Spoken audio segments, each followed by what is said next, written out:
만나서 반갑습니다. 광우스님의 연불 시간입니다. 그럼 저번 시간에 이어서 계속 진도를 나아가 보도록 하겠습니다. 자, 교재 한번 펼쳐보시고요. 연불 모든 것을 이루는 힘 225페이지입니다. 225페이지. 자, 저번 시간에 법명은 굉호, 자는 원형이며 호는 도광이다 라는 것까지 우리가 함께 공부했죠.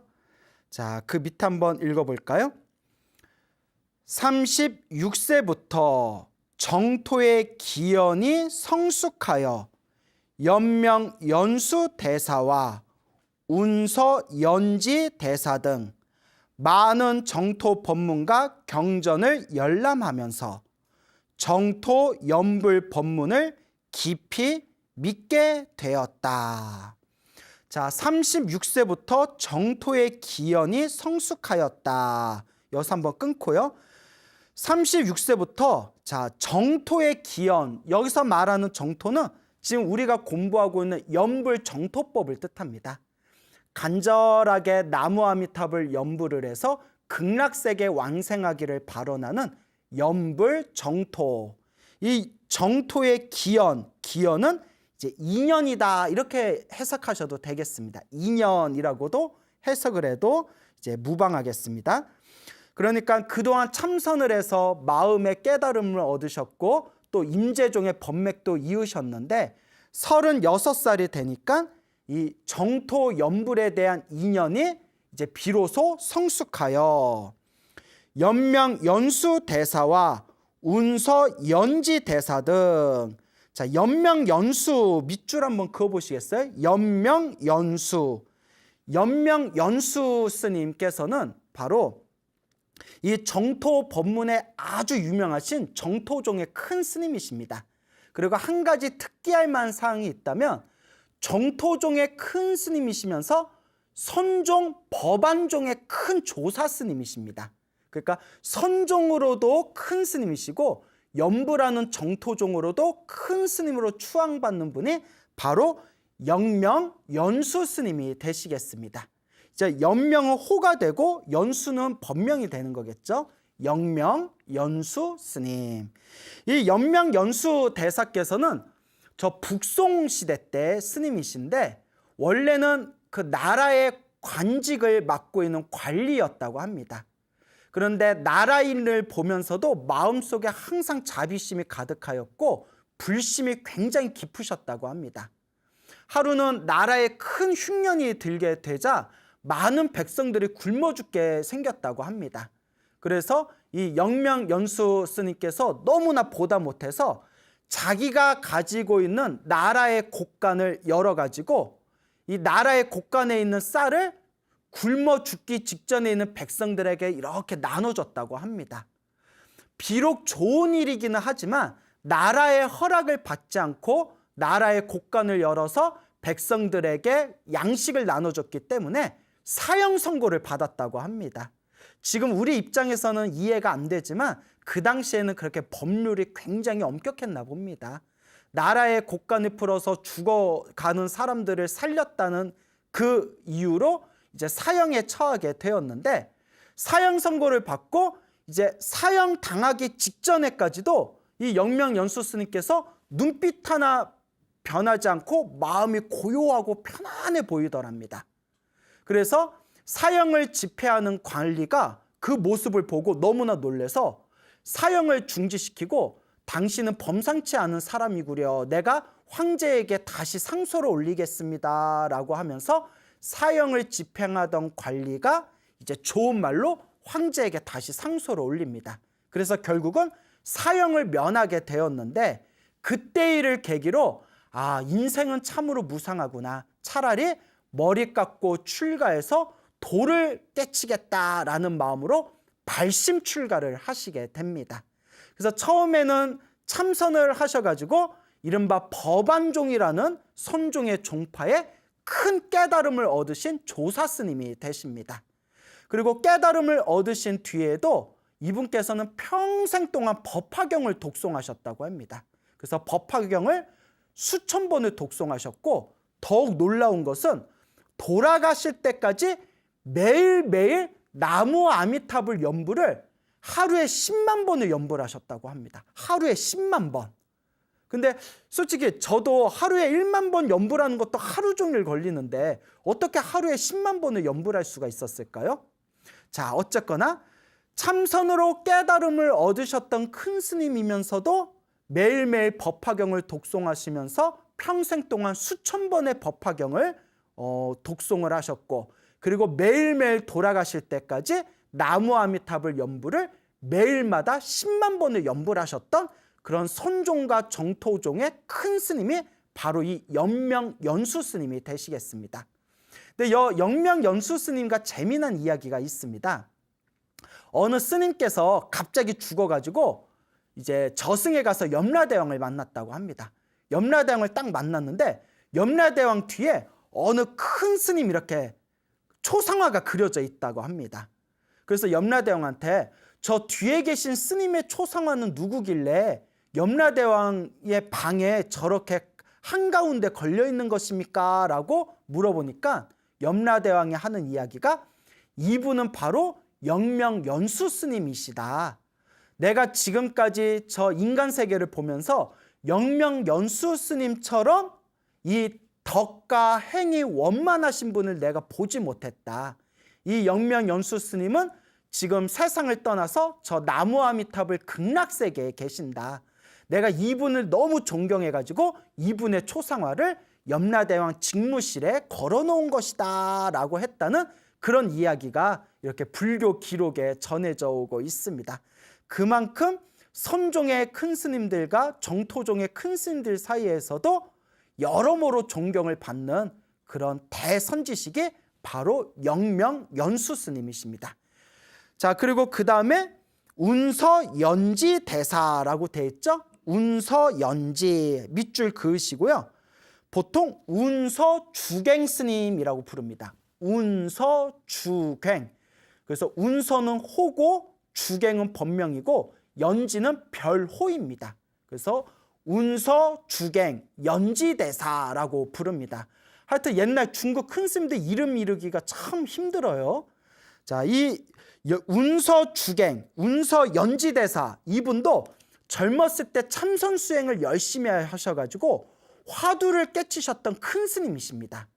젊어서 참선을 열심히 하셔가지고 참선을 통해 마음을 깨달았던 큰 스님이시지만 이분도 말년에 오직 중생들에게 한결같이 하신 법문이 연불해라 연불해라, 이 연불 정토 법문을 세상에 널리 전하신 큰 스님이십니다. 그래서 이와 같이 영면연수 스님이나 운서연지대사 같은 분들을 보면 젊었을 때 참선을 해서 마음을 크게 깨달았음에도 불구하고 모두 다 마음을 돌려서 이 연불 정토법을 열심히 닦으셨고, 우리 후학들에게도 우리 불자들에게도 오직 이 말법 시대의 가장 뛰어난 방편법은 연불 법문이니 오직 연불 법문을 열심히 닦아라 평생 법문을 하셨던 분입니다.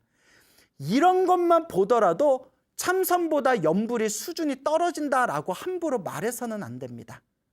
만약에 참선이 가장 훌륭하고 연불이 참선보다 가장 낮은 단계에 있는 수행이라면 영명연수 스님이나 운서주갱 스님 같은 분이 말년에 한결같이 스스로 연불 수행을 닦으시고 사람들에게 연불하라고 가르쳤겠습니까?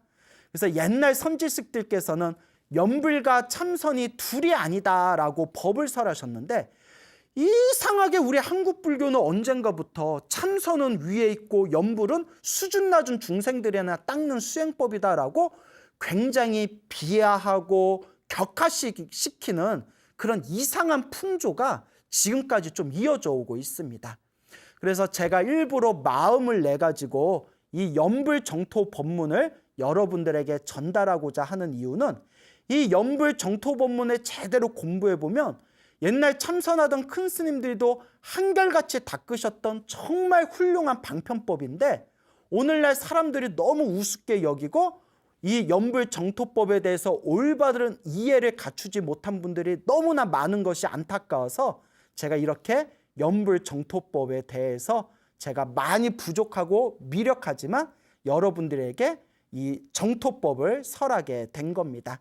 그래서 제가 많이 부족한 사람이지만 제 말에 너무 속지 마시고 이러한 훌륭하신 선지식들의 염불정토법을 찬찬히 여러분들이 이해를 하게 되면 아, 염불법이 정말 뛰어난 것이구나.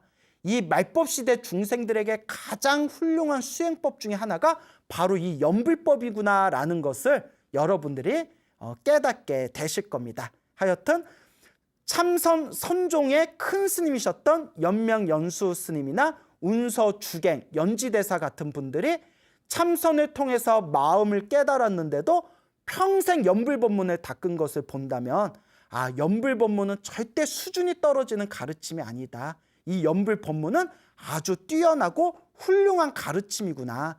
참선하는 사람들이 염불을 우습게 보는 것은 또 다른 아상이고 아집이구나라는 것을 머릿속에 좀 정리해 놓으시길 바랍니다. 그렇다고 또 제 말을 오해해서 참선을 또 우습게 보시면 안 됩니다. 참선도 아주 훌륭한 수행법입니다. 다만 제가 여러분들에게 전하고 싶은 거는 참선도 훌륭하고 염불도 훌륭하고 다라니 주문도 훌륭하고 절하는 것도 훌륭하고 윗바사나도 훌륭하고 부처님 모든 수행법은 각자 다 소중한 가르침이니까 뭐가 낫다 뭐가 떨어진다 구분짓지 말고 하나라도 열심히 제대로 닦자. 그것을 여러분들에게 전해드리고 싶습니다. 자, 그러면 다음 페이지 한번 또 읽어볼까요? 자, 그 이후로 40여 년 동안 성과 정토를 함께 닦았으며, 그러니까 참성과 염불 정토를 함께 닦았다. 사염불 수행에서 이 염불 수행의 경지로 들어갔다. 사염불 밑줄짝, 이 염불 밑줄짝. 사염불은 쉽게 말하면 입으로 염불하는 걸 뜻하는 거예요. 몸으로 염불하는 거, 입으로 염불하는 거. 나무 아미타불, 나무 아미타불, 나무 아미타불 이렇게 입으로 겉으로 염불하는 것을 사염불이라고 합니다. 그러면 이 염불은 뭐냐?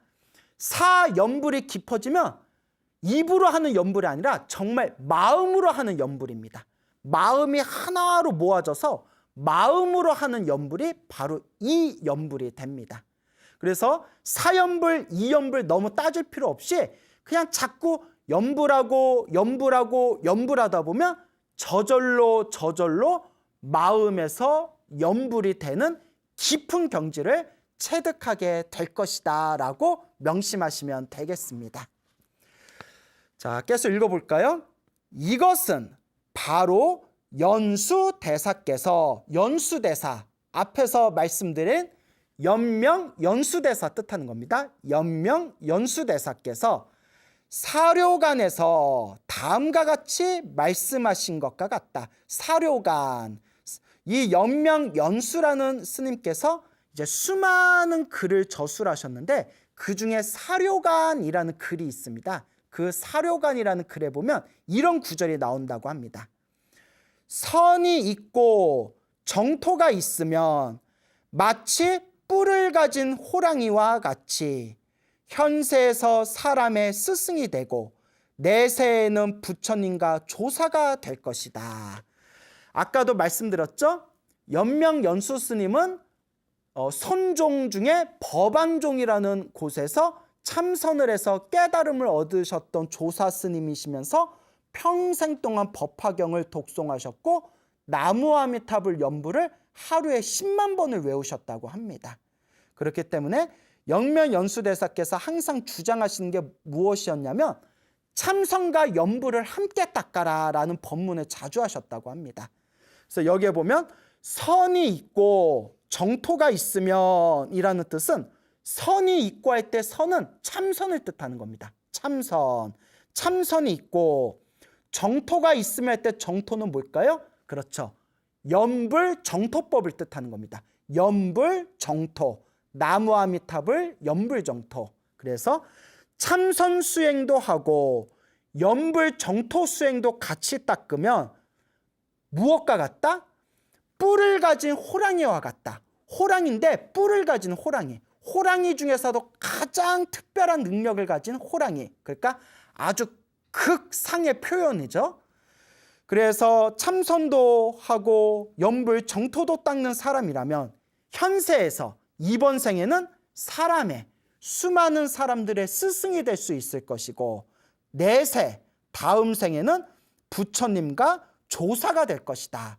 부처님이 된다라는 것은 성불한다는 뜻이고 조사라는 것은 마음의 큰 깨달음을 얻으신 큰 스님들을 조사라고 부릅니다. 마음의 큰 깨달음을 얻으신 큰 스님들을 중국 불교에선 조사라고 부른다. 그래서 부처가 될 수 있고 조사가 될 수 있을 것이다. 그래서 원영대사께서도 이 영명연수 스님의 사료간에 나온 이 말씀처럼 40여 년 동안 참선수행도 병행하면서 그와 같이 연불 정토수행법을 열심히 부지런히 닦으셨다. 그래서 그 뿔이 달린 호랑이와 같은 훌륭한 스승이셨다. 아마 그런 표현인 것 같습니다. 원영대사는 1935년 가을 상해에 원명강당을 창설하여 지금으로 치면 일종의 불교대학을 만드신 거죠. 원명강당, 경전공부를 하는 불교대학을 창설하여 경을 강의하고 가르침을 설하면서 사람들에게 연불을 권하였다. 그래서 원영대사 스님의 일대기를 보면 당신이 젊었을 때 참선으로 깨달음을 얻으셨지만 사람들을 가르칠 때는 연불법문을 제일 많이 하셨다고 합니다.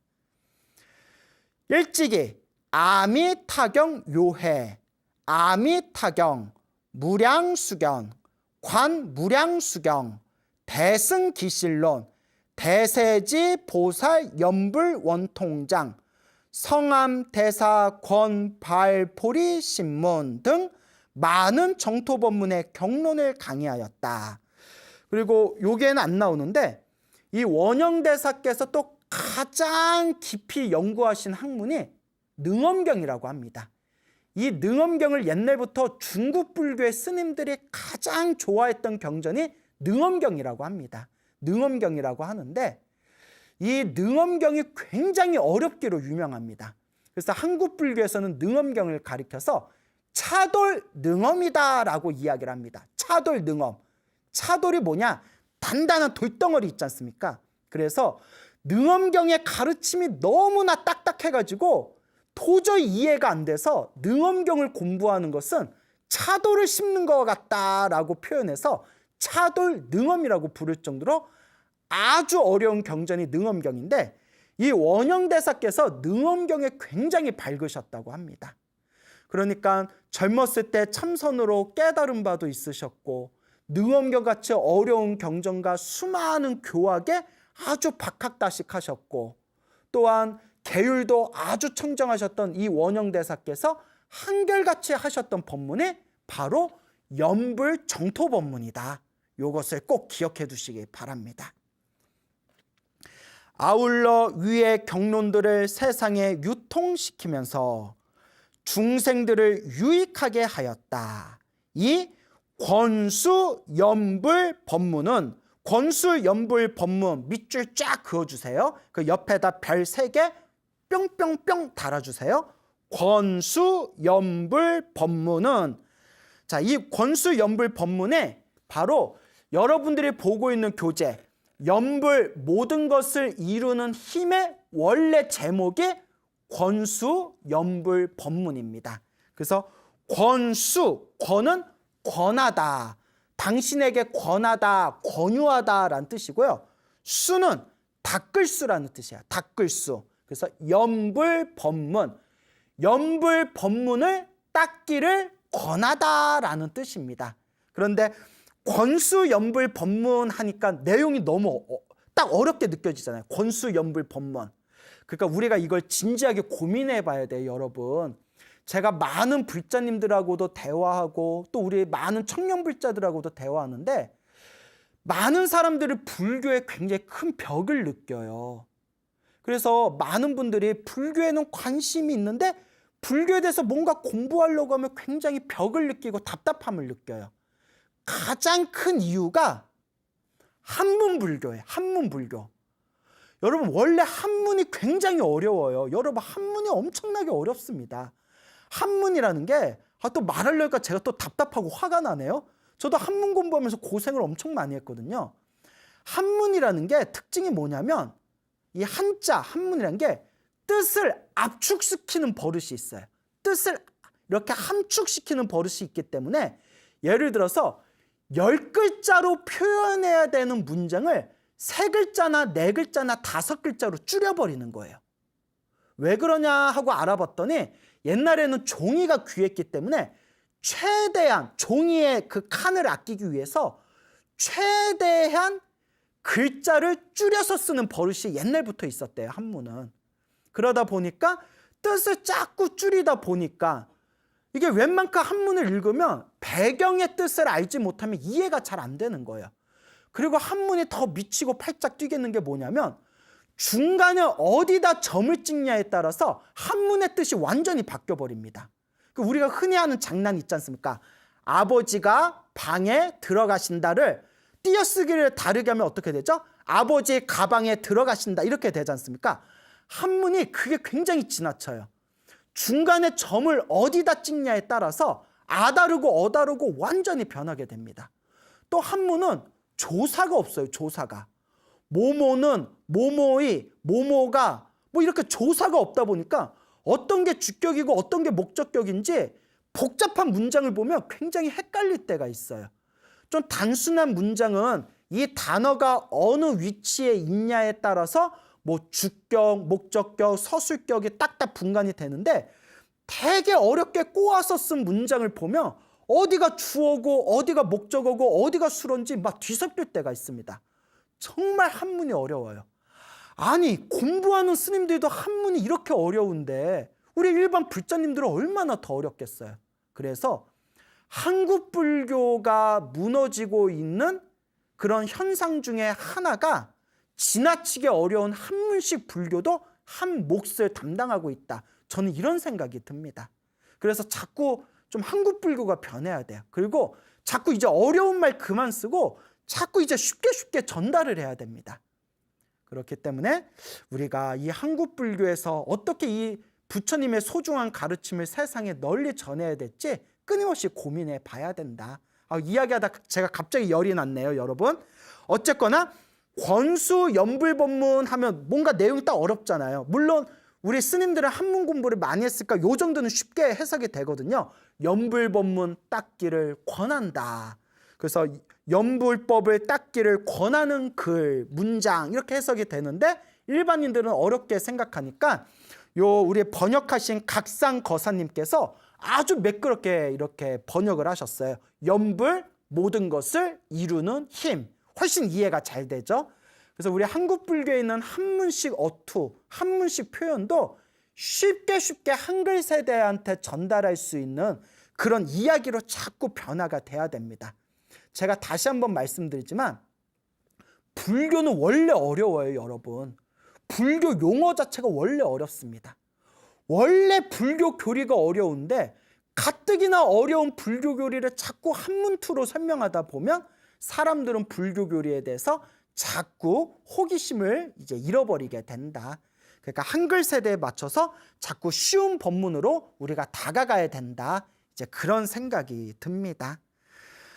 자, 그래서 우리가 공부하고 있는 이 책, 연불 모든 것을 이루는 힘이라는 이 책의 원래 제목은 권수 연불 법문이라는 것이 원래 제목이고요.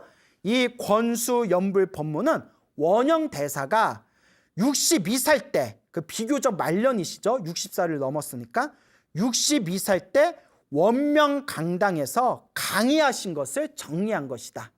그래서 대중들에게 알아듣기 쉽게 강의한 내용을 책으로 다시 정리를 했기 때문에 그런지 몰라도 우리가 이 책을 이렇게 읽어보면 상당히 좀 쉽게 다가가게 됩니다. 조금 더 이렇게 연불법문에 대해서 조금 더 이해하기가 쉬운 내용으로 구성되어져 있습니다.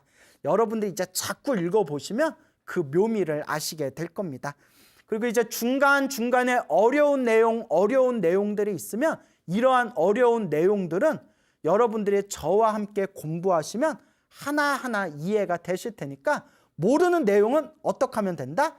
자꾸 BTN 불교TV에서 광우 스님의 연불 프로그램에서 자꾸 듣고 보고 듣고 보다 보면 된다라는 것을 꼭 명심하시기 바랍니다. 대사는 중국 현대 불교계의 걸출한 고승이며 신중국 불교계의 유명한 영도자였다. 지금도 중국 불교계에서 가장 존경받는 큰 스님 중에 한 분이 바로 이 원영대사가 되겠습니다. 대사가 불교계를 단결하여 삼보 사업에 헌신한 공헌은 국내외 신자들이 다 같이 공인하고 있다. 그러니까 중국 불교의 모든 불교 신자들이 다들 인정하고 존경할 정도의 그런 큰 스님이셨다. 이런 내용이 되겠죠. 1928년 처음으로 전국 불교 대표대회가 상해에서 열렸고 여기에서 중국 불교회가 창립되어 비로소 전국 불교대회 통일 조직이 성립되었다. 대사는 일찍이 7번이나 중국 불교회의 주석가 이사장을 역임하였다. 굉장히 잘 나가는 분이셨네요. 1949년 공산당이 집권한 후 대사는 조복초, 허운, 거찬, 진명추 등과 공동으로 발기하여 중국불교협회를 조직하였으며 아울러 제1대 회장으로 선출되었다. 그 대사는 국가가 혼란한 가운데서 중국 불교계 단결과 불교를 보호하는 데 노력하였으며 전국 불교도의 존경과 추대를 받게 되었다. 여기서는 이렇게 좋게 썼지만 사실 공산당이 처음 집권하고 나서는 불교계가 굉장히 탄압을 많이 받았습니다. 뭐 그런 부분은 일단 넘어가고요. 그러니까 이 공산당의 탄압을 받으면서 이 당시에 우리 원영 대사께서도 그 불교계의 어떤 그 위상을 이렇게 짊어지면서 이 중국 불교계의 기둥을 딱 붙들면서 얼마나 마음고생이 많으셨겠습니까? 참 고생이 많으셨죠. 그리고 대사는 50여 년 동안 시종일관 한결같이 승가는 이제 스님들의 모임을 승가라고 부르죠. 수행자들의 화합된 모임. 승가는 불교를 진흥시키고 중생을 교화하는데 앞장서야 한다고 주창하면서 승려 교육에 평생을 바쳐서 많은 인재를 양성하였다. 이른바 인재불사입니다. 교육불사, 인재불사. 대사는 선종의 종지뿐만 아니라 경전에도 통달하였고 대사는 성종의 종지, 그러니까 참선으로 깨달음도 얻으셨고 또한 경전, 대승경전에도 깊이 통달하셨으며 해와 행이 상응하였으며 해는 지혜, 행은 실천, 지혜와 실천이 서로 응하였으며 한결같았으며 변제에 걸림이 없었다. 설법을 잘 하시는 것을 변제에 걸림이 없었다라고 표현합니다. 이른바 설법제일이시죠. 부처님의 가르침을 널리 알리는 데 힘써서 국내외로 두루 다니시면서 경전을 강의하셨다. 1952년 세계 불교협회 회의가 부산에서 열렸을 때 한국을 방문한 적도 있었다. 1952년 부산에서 세계 불교협회 회의가 있었을 때 한국에 오신 적이 있었답니다. 야, 52년에 오셨었구나. 주로 능엄경, 아까 말씀드렸죠? 가장 어려운 경전 중에 하나로 손꼽히는 능엄경. 그래서 차돌 능엄이라고 불린다고 했죠. 이 능엄경, 그리고 대승경전의 왕이라고 불리우는 법화경, 한국의 불자들이 항상 외우고 있는 반야심경, 그리고 대한불교 조계종의 소위경전인 금강경, 그리고 정토 삼부경 중에 하나인 아미타경, 아미타경 요해, 그리고 대승불교의 가장 중요한 핵심만을 담아 놓았다는 대승기실론 등의 수많은 대승경전을 강의했는데, 그러니까 교학에 굉장히 박학다식하셨어요. 아주 교학에 통달하신 지혜가 출중하신 스님이셨습니다. 늘 법석이 가득 차고 듣는 사람마다 법열을 느끼고 찬탄하였다. 또한 대사는 오래되고 유명한 여러 사찰에 머물면서 사찰의 면모를 새롭게 다듬었다. 청규를 엄격하게 다시 세우고, 청규라는 것은 그 사찰에서 지켜야 할 규칙을 청규라고 해요. 사찰에서 대중들이 함께 지켜야 할 그런 중요한 규칙, 규율, 법도를 청규라고 부릅니다. 우리말로 쉽게 얘기하면 일종의 그냥 질서라고 보면 되겠죠. 질서. 청규를 엄격하게 다시 세우고 신도들이 서로 화합하게 하였다. 또한 고아원을 세우고 주변 지역의 어려운 이웃을 돕고 형편이 어려운 학생들을 교육하는 등 자선 사업에도 적극적으로 힘을 쏟았다. 정말 훌륭하신 분이네요. 일본군이 중국을 침략했을 때 항일 구국 운동에 참가하여 한때 옥고를 치르기도 하였다. 그때 옥중에서 너무도 의연하게 대처하여 오히려 일본 헌병대장의 존경과 찬사를 받기도 하였다. 대사의 업적은 너무 많아 일일이 다 열거할 수 없을 정도이다. 대사는 1953년 음력 8월 12일에 세수 76세로 원적하였다. 이제 세상을 떠나셨다는 뜻입니다. 스님들께서 세상을 떠나면 입적하였다, 원적하였다, 열반에 드셨다 이렇게 표현을 하죠. 그는 병이 깊어졌을 때에도 염불을 놓지 않았다. 이게 중요한 겁니다. 병이 깊었던 그 순간에도 염불을 놓치지 않으셨다. 그때 주변에서 간호하던 여러 제자들에게 이런 말씀을 남겼다. 지금 나의 몸과 마음은 늘 안락하고 걸림이 없고 장애가 없다. 부럽다. 부럽죠, 여러분. 지금 나의 몸과 마음은 늘 편안하고 즐겁고 걸림이 없고 아무런 장애가 없다. 출가 수행자는 생사에 마음을 두지 않고 병으로 수행을 도와야 된다. 부처님의 법을 따르는 출가 수행자는 살고 죽는 생사에 구애받지 않고 병에 걸렸으면 오히려 그 병을 스승으로 삼을 줄 알아야 된다. 나는 늘 자신을 삼구당 주인이라고 불렀다. 삼구당, 세 가지를 구한다는 뜻이에요. 그 세 가지가 뭐냐? 복을 구하고 지혜를 구하고 정토를 구한다. 그래서 삼구예요. 그 바로 밑에 나옵니다. 그것은 내가 평생토록 복을 구하고 구복, 지혜를 구하고 구해, 정토왕생을 구하는 거, 구생정토, 종지로 삼았기 때문이다. 자, 근데 왜 첫 번째 복을 구할까요? 아주 중요한 겁니다, 여러분. 여러분, 복이 없으면 사람이 살아가는데 일이 잘 안 풀려요. 그와 같이 수행자도 복이 없으면 올바르게 수행을 할 수가 없어요. 수행을 하려면 복이 있어야 됩니다, 여러분. 그래서 불교에서는 잘 먹고 잘 사는 복을 탁복이라고 부르고요. 탁한 복, 탁복. 수행이 잘 되는 복을 청복이라고 부릅니다. 청복. 그래서 우리 원영대사께서 구하시던 복은 바로 수행을 하는 복, 중생을 제도할 수 있는 복, 이른바 맑고 깨끗한 복인 청복을 뜻하는 겁니다. 청복. 그래서 복을 구하고 지혜를 구하고 정토를 구한다. 그래서 세 가지를 구한다 해서 삼구라고 부르는 것입니다. 나는 지금 복과 지혜는 이미 얻었고 마지막으로 단지 정토왕생만이 남았다. 여러분, 이건 굉장히 중요한 겁니다.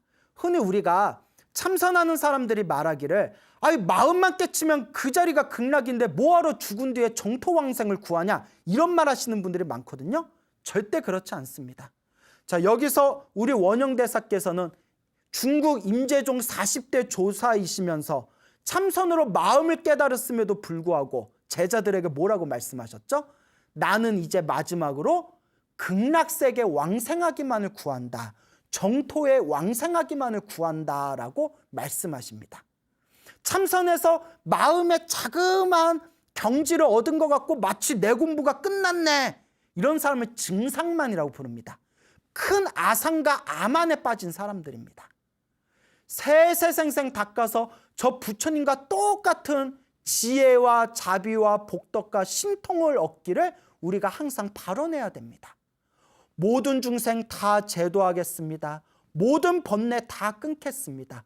모든 법문 다 배우겠습니다. 불도를 반드시 완성하겠습니다.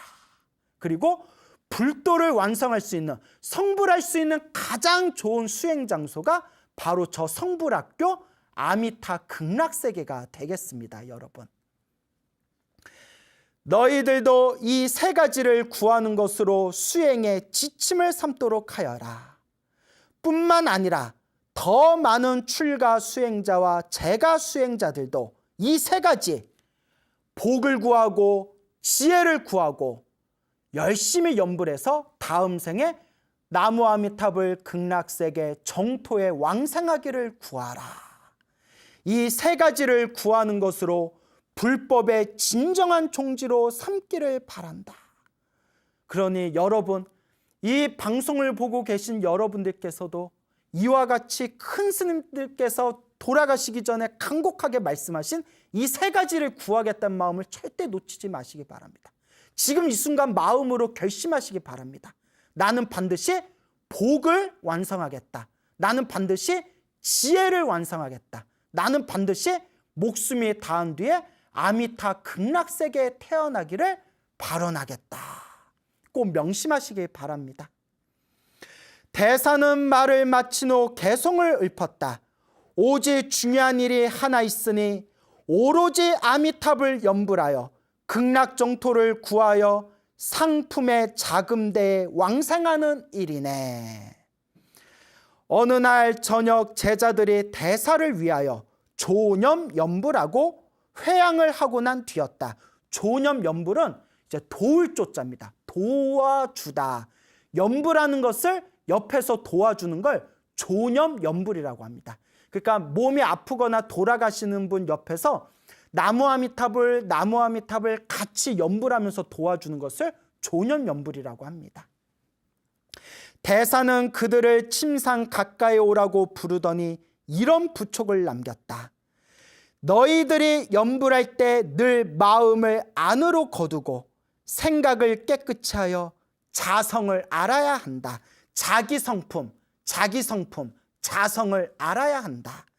지금 너희들에게 묻겠다. 방금 너희들이 연불할 때 연불하는 한 구절의 소리가 어느 곳으로 떨어졌는지 아느냐? 빨리 답해라. 자, 이거는 화두법문입니다. 나무아미탑을 하는 순간 그 마음이 어디에 가 있냐? 여러분 아시겠습니까? 나무아미탑을 하는 순간 그 마음이 지금 어디에 가 있느냐? 그래서 나무아미탑을 연불할 때 연불하는 한 구절의 소리가 어느 곳으로 떨어졌느냐? 아느냐라고 제자에게 마지막 공부에 그 한 구절을 각인시켜주는 겁니다. 여러분 명심하십시오. 나무아미탑을 할 때 여러분들의 연불하는 그 마음이 어디에 있습니까? 빨리 답해라. 빨리 답해라 하시면서 원영 대사가 병석에서 마지막으로 남긴 이 법문을 거듭 읽고 그 뜻을 마음에 새겨야 할 것이다. 또한 정토 연불 법문을 더욱 깊이 믿고 간절히 발언하며 진실하게 수행하려는 뜻을 더 굳건히 해야 할 것이다 라는 원영대사에 대한 일대기를 간단하게 살펴봤습니다. 정말 이 원영대사의 일대기를 우리가 찬찬히 읽어보면서 정말 훌륭하신 큰 스님이셨구나라는 그런 마음의 잔잔한 감동이 느껴집니다. 어떻게 내용이 여러분들 마음에 좀 와 닿으셨습니까? 사실 우리나라에서 이와 같은 연불 정토 법문을 펼치기가 참 쉽지가 않습니다. 그래서 다시 한번 이 BTN 불교TV에 감사를 드리고 싶은 게 이렇게 연불 정토 본문을 한국 불교, 한국의 불자들에게 널리 전할 수 있도록 이렇게 소중한 프로그램의 시간을 마련해 준 점에 대해서 BTN 불교TV에 다시 한번 감사를 드립니다. 그래서 우리 불자 여러분, 요 자막 위에 보면 붓다의 우리 이렇게 보시하고 공양하는 붓다의 그 자막 번호가 보이시죠? 불교TV에서 끊임없이 좋은 프로그램을 만들려고 나름대로 열심히 노력을 하는 것 같습니다. 그러기 위해서는 이 사바세계는 어쩔 수 없이 돈이 필요하네요. 저는 솔직히 돈이 정말 이 사람을 망치는 지름길이라 생각하거든요. 하지만 이 사바세계는 어쩔 수가 없나 봅니다. 그래서 어쩔 수 없이 돈이 필요한 이 사바세계에서 이렇게 좋은 프로그램을 자꾸 만들려고 하다 보니까 아무래도 여러분들의 많은 도움이 필요합니다. 그래서 BTN 불교TV 좋은 프로그램 만들 수 있도록 붓다의 많은 여러분들의 그런 공양과 보시 여러분들께 부탁드리는 바입니다. 오늘 여기서 마치고 다음 시간에 본격적으로 연불 정토 본문에 대해서 공부하는 시간 가져보도록 하겠습니다. 여러분 성불하십시오.